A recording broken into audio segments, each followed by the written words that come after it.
అందరికీ praise the lord. 4th July ఈరోజు యేసయ్య మిమ్మల్ని చూసి చెప్తున్నది ఏంటంటే, యెహోవా యందు భయభక్తులు కలిగి ఉండుట తెలివికి మూలము అని సామెతలో 1:7లో చెప్పబడింది. Fear of the Lord is the beginning of your knowledge. Jehovah యందు భయభక్తులు అంటే దేవునిని గౌరవించడం, ఆయన మాటలకు విధేయత చూపడం. ఇదే నిజమైన జ్ఞానానికి పునాది.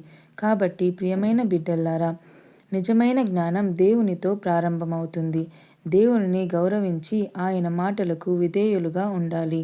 దేవుని జ్ఞానం జీవితాన్ని సరైన మార్గంలో నడిపిస్తుంది. చిన్ని ప్రార్థన. ప్రియమైన పరలోకపు తండ్రి, నీకు స్తోత్రమయ్యా. నిన్ను భయభక్తులతో గౌరవించే హృదయాన్ని నాకు అనుగ్రహించుము తండ్రి.